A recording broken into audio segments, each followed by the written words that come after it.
Hey, welcome to Out of the Box. This is another show we got going on here. I'm your host, Tony Scott. We got some new things going on. I kind of changed the intro around a little bit. I hope that it's a much better. I think. I'm always doing change. You know, if I ain't changing one thing, I'm changing something else. You know, and of course, today we got an awesome show. Today we're talking about the Phoenix Lights.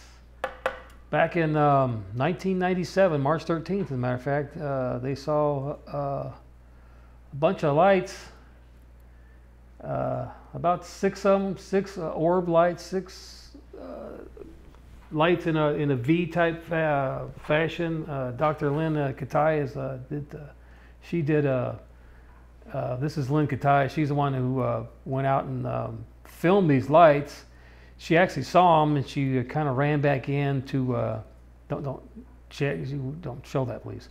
She ran back in to get a picture of get her camera and to videotape the lights. And then when she got out, she videotaped about what she says 18 seconds, and her battery to the camera went dead, and that's kind of everybody's battery to the camera just happens to die.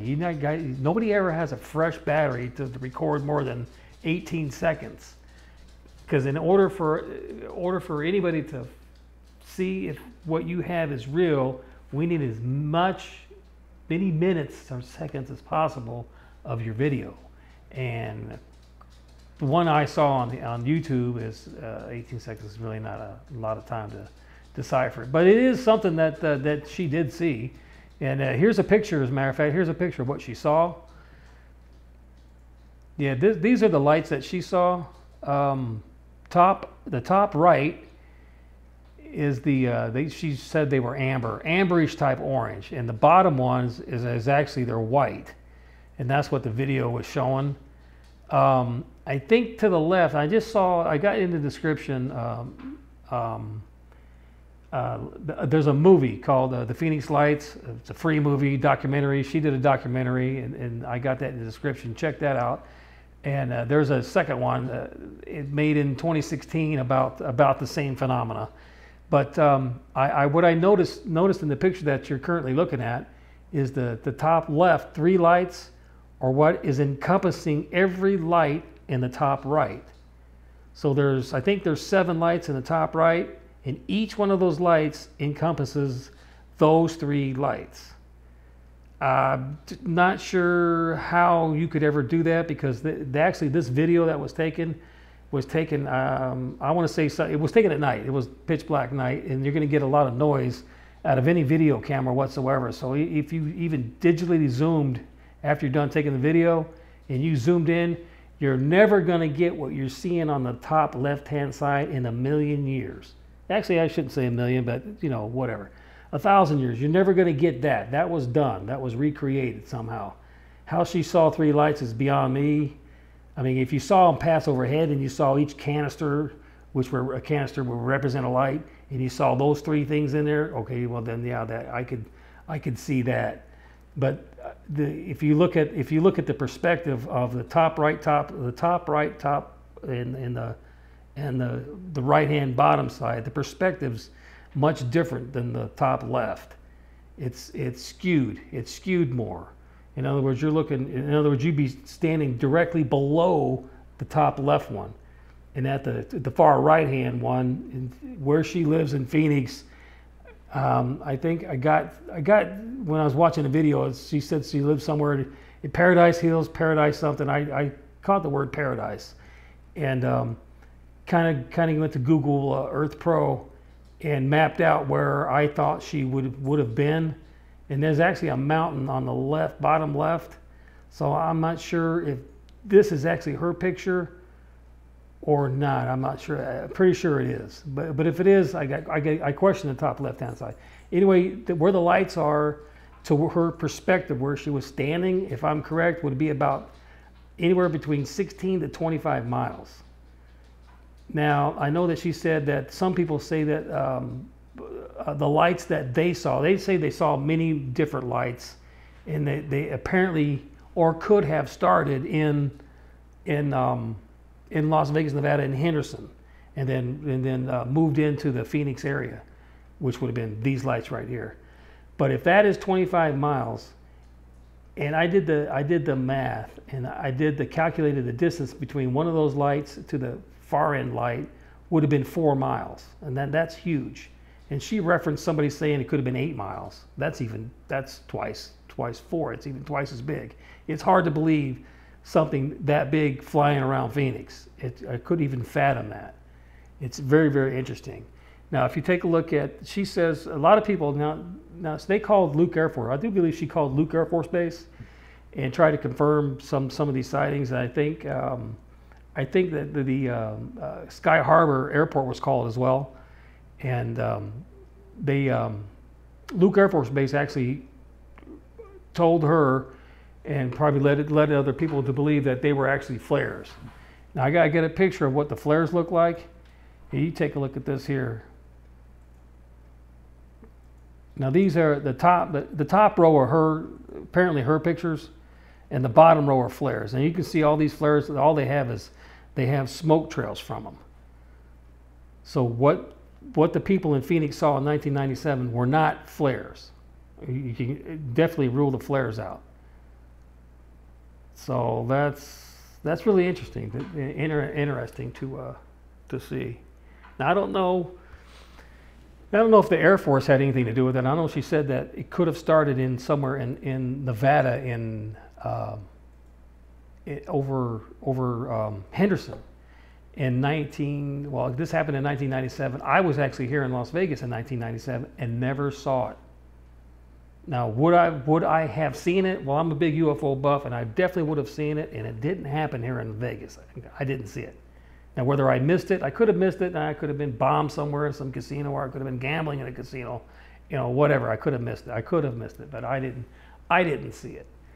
But if you look at something, it didn't make any noise, made no sound whatsoever.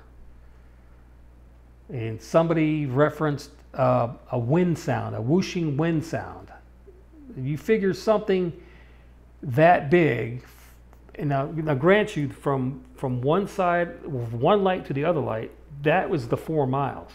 Now it's 2 miles in length, 2 miles in length on each side.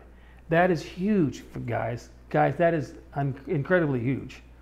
So if you can't hear that coming, I don't know what. It's almost like there's a freight train coming and you can hear it coming.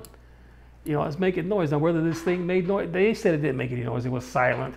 She said it could have been moving 30 miles an hour. Well, you got to rule that out, guys, and Lynn, I'll tell you firsthand, is you never know. You're never going to judge the speed unless you're going to do time and distance. You're never going to know how fast that thing was going. And then she said that some people saw it move off like a flash. Well, did you see it move off like a flash? And if your answer is no, then the other person that said they saw it move like a flash, you guys were seeing 2 different things. And then when the Phoenix lights, when it came out back in the late 90s and 97, it was only one incident that you saw. And then next thing you know, it starts to change into, we see a V formation of 5 lights. And then somebody says it could have been anywhere between 12 lights to 30. And then I count 7, and then I see 6. So the Phoenix lights being portrayed, how I see it, is very inconsistent. It's changing. Now she said there were over 10 different things that people have seen, 10 different lights that they have seen. Oh, okay, you could have saw 10 different lights. One of them could have been 3. You see 3 in the distance. If you're looking up the Phoenix lights and YouTube it, and you'll see it. You'll see 3. You'll see 1 fade out. You'll see 4 or 5 in a row, then 1, 4 in a row, then 1 turn on in the middle. You rule that out as that's not flares. It's something else. What it is, I don't know. I'm kind of really skeptical. I'm not skeptical about it. I don't want to rule it out and say it was made up, it's false, it's fictitious. I think you guys saw something credible. It's just that some of the testimony is a little bit, a little bit shaky. I think it's a little bit shaky. I mean, you guys are trying to tell the truth, and I would think that you would want to tell everybody the truth. Now, whether to to portray it in a docu file or docu movie, and then bring in kids, and then have the kids on your documentary, I think I could. I don't know where you're getting at on that. I don't think I would involve the kids as much. I know that it definitely was. It was planned out, and you should plan out the documentary. And there's a guy who said it was huge, and he played it out. And I don't like to see things played out, because you turn around and you're making it a Hollywood movie, and you don't need to make that a Hollywood movie. You need to make that credible, very, very credible for the American public and the American people, citizens of this entire planet, to know that something is there and something is definitely true. So I wouldn't play it out at all. I would try to get to the bottom of things. I mean, you called the Luke Air Force. Okay, the Air Force Base says it's a A10 Warthog throwing off, letting off flares. That's not true. I'll attest to that. Those are not flares.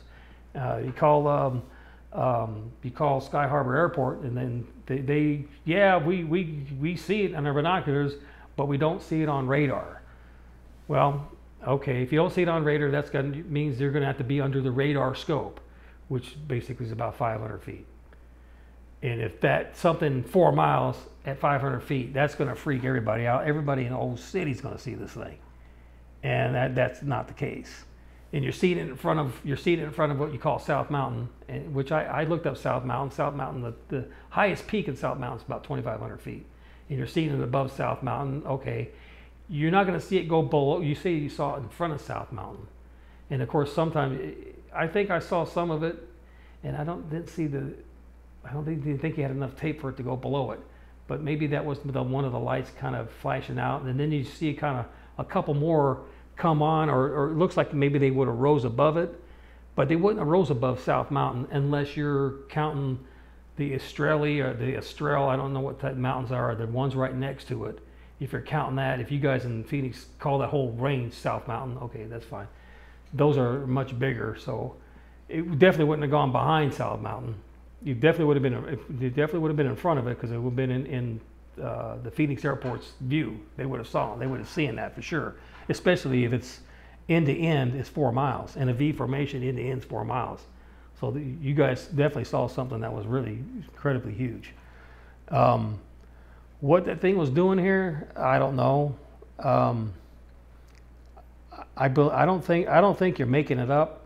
I've done plenty of UFO investigations, and I've looked into the Phoenix Lights, and I've looked into many others, including Roswell and Kecksburg and Riddlesham Forest. I've looked at all that stuff, Bentwater. I've looked at all that stuff, and yours is definitely very, very credible. I find it credible. We just got to figure out. From 1997 to now is 21 years later, and nothing has happened, not a thing, to render what you saw. Or you never saw it again. Apparently no one's ever saw it again. So, like I said, I'm giving you guys some good credibility. I think you guys are credible. I think you definitely should look into look into it more. I think I would keep out the mountains behind South Mountain, I do believe, and I don't know the name. Starts with an E, Australia or something like that. I know Phoenix is big with vortexes and such, and there's Indian inscriptions. There's inscriptions on stones and stuff. And I don't know where the Hopi Indians came from, if they're in the Phoenix area or in the Arizona territory at all. But they do talk about the Star People. But my take is, you really got to put your finger on what you guys saw. Incredible. I mean, it's incredible. I've never seen anything like it. And if I saw that, if truth has it, and it started in Las Vegas, I wish the hell I would have saw that, because I definitely would have taped it.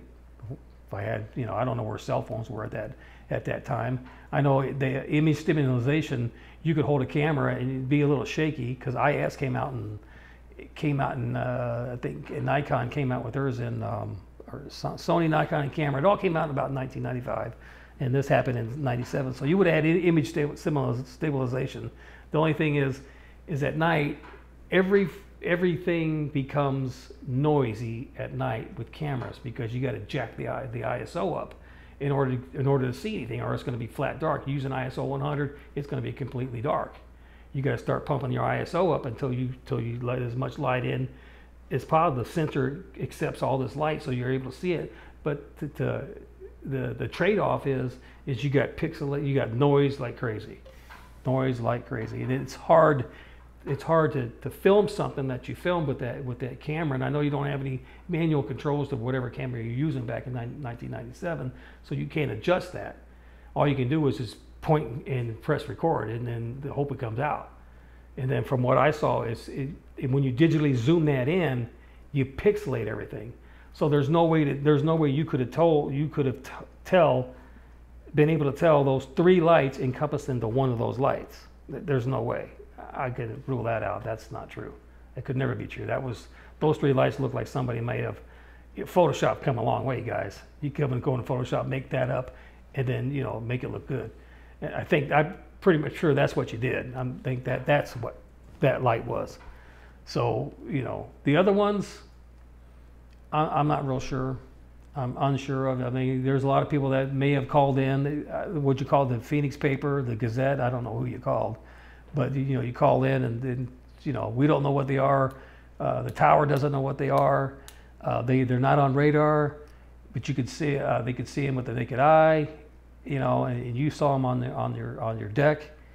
And it's just too bad that you didn't have a fresh set of batteries, man. That's a big problem with amateur photography and amateur videographers, is you don't keep your battery charged.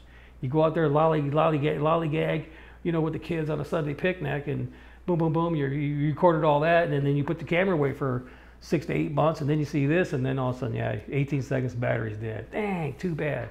If you would have had more videotape, we could have taken a real good look at that.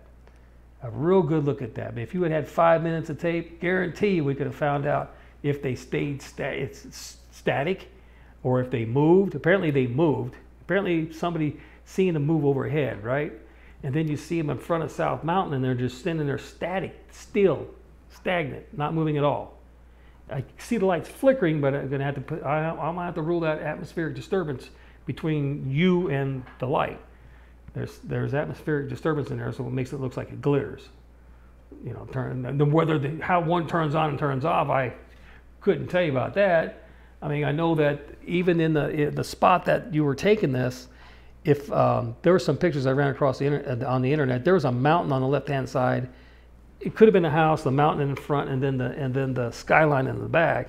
So if these lights were moving, there was a couple of trees, one here on the left-hand side, and a bigger one, shrub, bush, tree type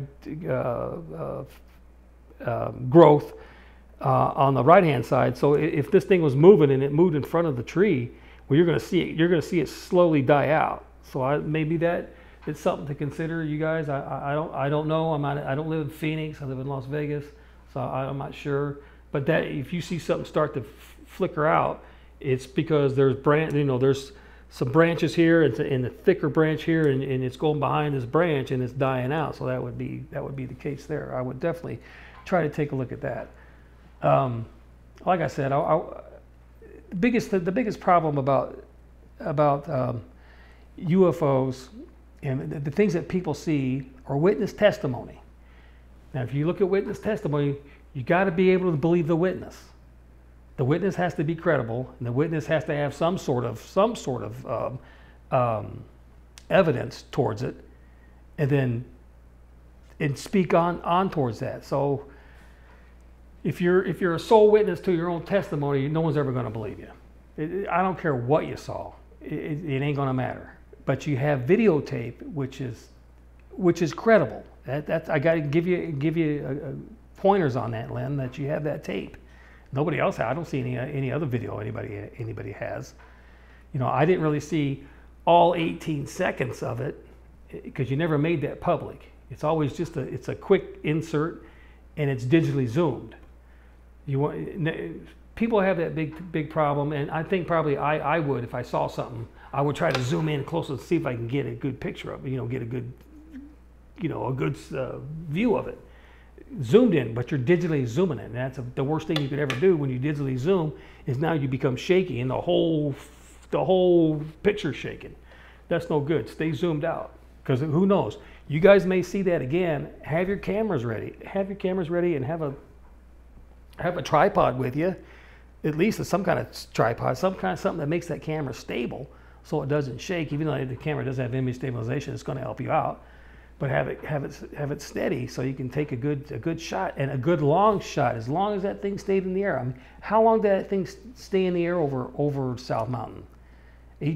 Well, obviously it had to be more than 18 seconds. But you need more video. You need more video. Like I said, it's a shame, because witness testimony, because it's hard to believe somebody when they're talking about something so far-fetched.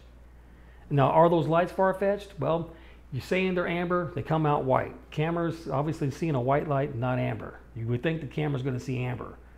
If I take my video camera and I point it over to white lights, are going to be white. If you point it at the keyboard, which is black and white, it's going to see black and white. It's not going to see anything other than that. I hope you guys understand, because you could fake anything. It'd be harder to fudge that in '97 than it is 21 years later, or 16 years later. 16 being a couple years ago, and then put out some new tape, put out some new stuff, and then make it look more credible. Phoenix Lights, that's out of all the UFO sightings out there that people have seen, Phoenix Lights is definitely in the top 5. And I just wanted to do something on the Phoenix Lights, and address Lynn in her video, and it's good stuff. Now, whether I believe it, I could probably give it on a scale from 1 to 100. No, let's do a shorter scale. Maybe on a scale from 1 to 10, I give it a 7. And credibility. As far as the movie goes, it's good to watch that. It keeps some. For me, I would redo it. I'd redo the whole documentary and get that thing in good clarity and professionally done. I mean, even though you're not a professional, you can get professional quality out of it. Maybe you want to dress it. Don't dress it up Hollywood. Dress it up the way you would. And I think you did when you're talking on stage, and you finally come out in 2004 from 1997.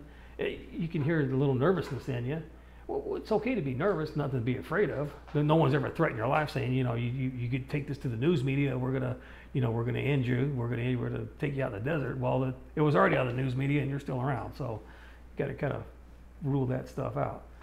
But it's good that you came forward. I just wish that a lot more people would come forward, and I wish all those people.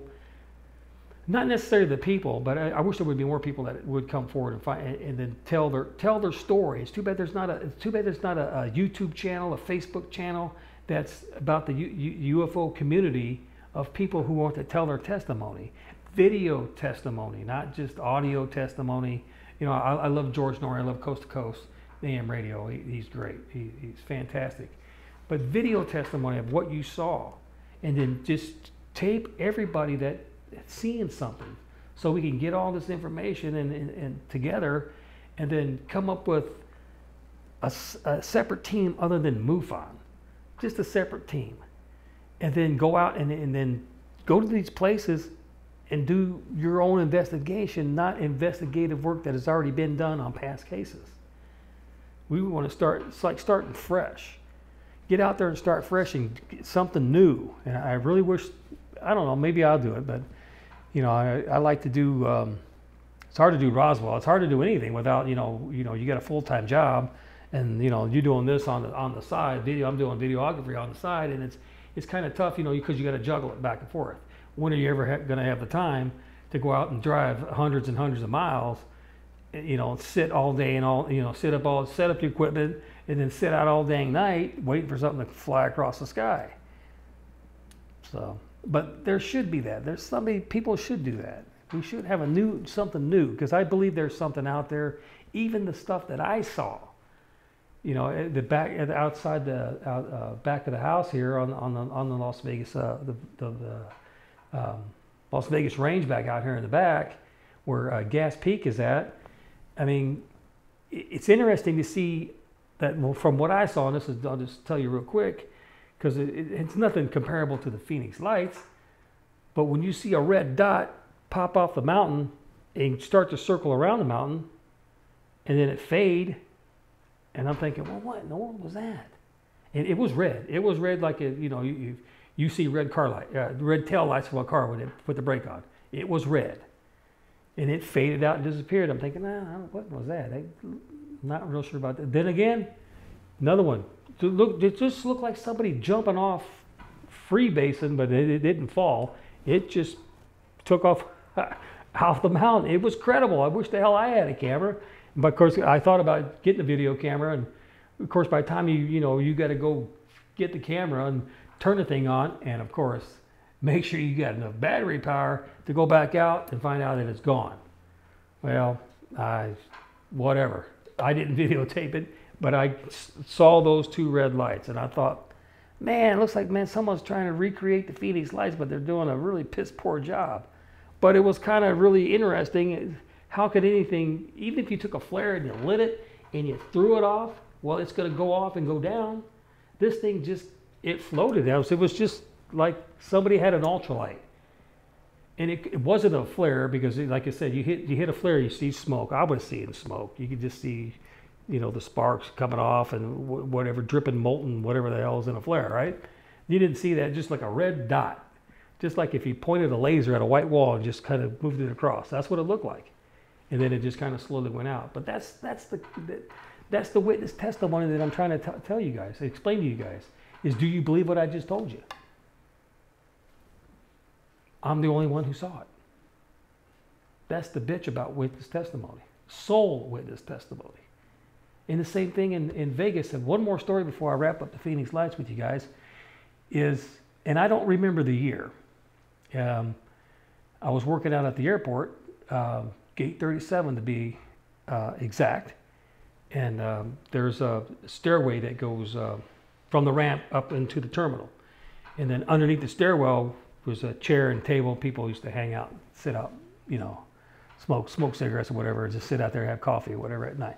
And this was at night, and I do believe the time of the year, it was cold, it was rainy, so it had to have been October, November, or December, one of those 3 months.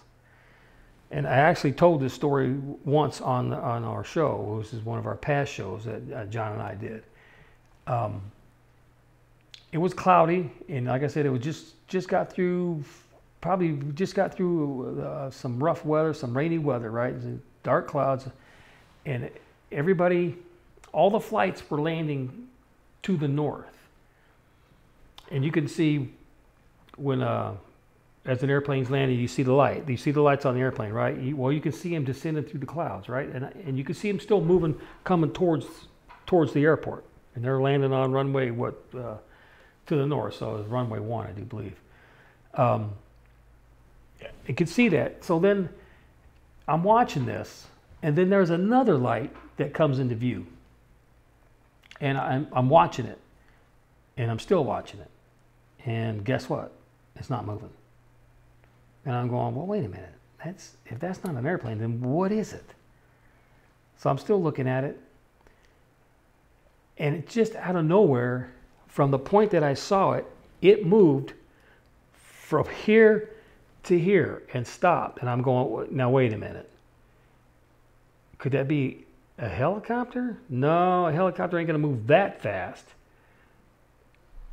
But then I saw it come from here, and then it just moved out in this general direction towards the Pahrump, which would be Pahrump. And I'm thinking, that what? And I saw 4, I do believe it was 4, maybe 3 or 4, do the same thing. And they all went, from this point to this point, and the matter of time they went, you had to have been going 30, 40,000 miles an hour, and you had to have been going quick, because there's nothing that we have that moves that fast. That was incredible, and that is sole testimony. Now, I believe it because I saw it. But when I go to tell the story, I don't even expect you to believe it. What I would expect is, have any of you ever seen something to that effect? Because then that makes it more credible. Even if they didn't believe you, but you saw something generally what I saw in the same sense, now we have two testimonies. It makes it more credible. And that's why I say everybody needs to get together. I don't know what the hell anybody's afraid of, but get in front of the camera and say your testimony. Get the next person, say your testimony, and have a collection. Start a website. Start a new paranormal, not paranormal, like the paranormal, you know, it's Halloween, the month of October. Start a UFO investigation team. 2019, started in 2019. I'll come up with something, and maybe we get some people together and we can start our own investigation team. But the more witnesses you have that have that collaborate stories that are similar to yours, the more credible you become. The more credible. And I'd love to see that. I definitely love to see that. And like I said, that was the only two things. And I have seen some things recently in like 2009, September, October, let's see, maybe November, somewhere in that realm, December or so in 2009. You can see, you know what a satellite looks like, because you'll see a orangish dot. Okay, and it just moves slow, and there it moves slow, and that's a satellite. Okay, that's just one of the 3,000 or one of the 3,000 to 8,000 satellites we still have left up in orbit, and it just moves straight across the sky. And you know that's a satellite. I get it because I saw the shuttle chasing the space station, and I wish I would have had a camera filming that, but it was cool looking. It was cool looking. Just two things, two white orangish dots chasing each other. So I know what a satellite looks like, right? Okay, you see the same thing, but only a little bit thinner, not thinner, but a little bit smaller in diameter, right? And you see it move. Okay, I got it. Oh, hey, what's that? I don't know. Oh, it stopped. Wait. It stopped. And then next thing you know, it disappears. It fades as it's booking, you know, light speed the other way. And I saw that. Okay, that's three. So how do you explain that? Has anybody ever seen something to that effect? Let me know. Get in the comments and write something so we can start to document some of this stuff. Document the new stuff. You know, go out there and you know, I don't know if anybody's a big fan of Area 51. I don't live too far from it. And as a matter of fact, Rod and I have been out there, and you know, two grown adults sitting in the middle of damn nowhere, and it's pitch black. You can't see anything. Waiting for something to come up. Kind of funny. It's kind of funny. And even if I did take my professional camera that I had, you know, that I got right now that I'm doing this video with, I mean, I could get ISO 100. I probably have to go to, you know, you can't go too high because, like I said, you get the noise and you can't really establish anything visual-wise when you get it on the screen. But I may go back out there. Like I don't think anything's. The Area 51 is kind of outdated. You know, it's really outdated. You know, Bob Lazar started the whole thing, and you know, kind of opened the lid. You know, not blew the lid open, but just kind of unscrewed the lid and kind of set it aside to the Area 51. And now he's an engineer and he's living with his family in Michigan. And you know, God bless Bob Lazar. But I'd definitely like to talk to Bob sometime about that, because it's definitely, it has to do with the UFO thing, and whether what you guys saw in Phoenix, it's incredibly big. That had to have been incredibly big, because I'm thinking that's too big. That's ginormous. Of course, if you're an intelligent race and you're going to build something in outer space, and outer space has really no limits, it could be 20 miles. Look at Star Wars and the Death Star. Look how big that thing was. You know, that's Star Wars, but still, you get my point. 8 miles is nothing compared to something the size of the planet. What if there was something the size of the planet? I don't know. But you know, I like Lynn. Lynn did a very, very good job. My hats are off to Lynn Gatai and the video she did. Could be done a little bit better, but it was tasteful. It was knowledgeable, very knowledgeable, and she was very thorough. She even said that I covered all my bases. And I want to make sure I cover my bases, in which I think she did. And She did a real good job, you know. Even the sightings that I saw, like I said, I don't expect you to believe me. I just expect someone who had a similar incident. So it makes my story that much more credible. And I'd like this, who knows? Do you really want to meet something that's inside that craft? I mean, is it evil? Is it friendly? Is it us from a future time? You know, we don't have those answers. I could say it's very, very doubtful. But even if they wanted to make contact with us, and go see the movie Contact with Jodie Foster, excellent movie. I just watched it the other night. Good movie. Even if they wanted to make contact with us and they existed long ago, don't you think they would have already made contact with us? And some people say they made contact with our government. Are you sure? Are you sure? Now, this one last thing, and I'm going to wrap this up. If there's going to be anybody to break the UFO cover, okay, is going to open the lid and break the whole thing, that's going to be George Knapp. Mark my words, George Knapp is going to do it. He even tells himself, he tells other people, I'm the, you know, people call me the UFO guy. Well, George has been doing it for a very long time, and I like George Knapp, and I really I'd love to interview George Knapp sometime on this show and talk about the UFO.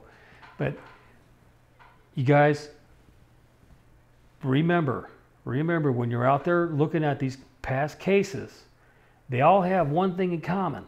Remember, they all have one thing in common: the government. We need to get rid of the government and the UFO phenomenon and let the people uncover it. Because the government, all they want to do is cover it up. Cover it up for what reason? There's no reason. There would be no mass panic. I don't see any mass panic whatsoever. I see technology. I see advanced technology being used. Now, the American people, even if the government knew about it, and they're trying to back into what they call back engineering, well, let's use it for our benefit.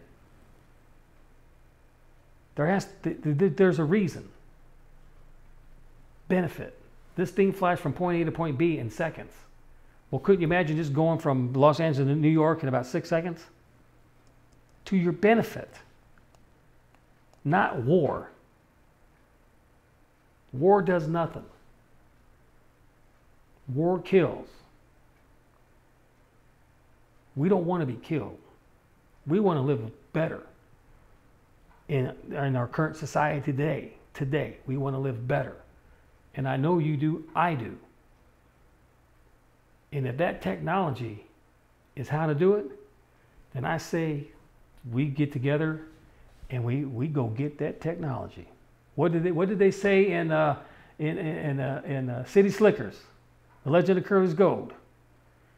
There's gold up there in them mountains. Let's go get it. You get it? All right, you guys, join me. We're moving the show to Thursdays. I just got new days off on my job. I'm off Thursday, Friday. So we're going to move the show over to Thursday. If Rod can't make it there, then we're just going to pre-record and then throw it up on Wednesday, and then I'll do something for you guys on Thursday. Join me in next week. I want to talk about understanding the Bible. All right, I'm going to show you how I render Scripture from Old Testament. I like Old Testament. My mom loves Old Testament, so I stick to Old Testament. There's nothing wrong with the New Testament. I'll just get there when I get there. But I'm doing Old Testament, and I'm going to show you guys how to understand the Bible. So I'll see you guys next Thursday. I'm Tony Scott for Out of the Box. See ya.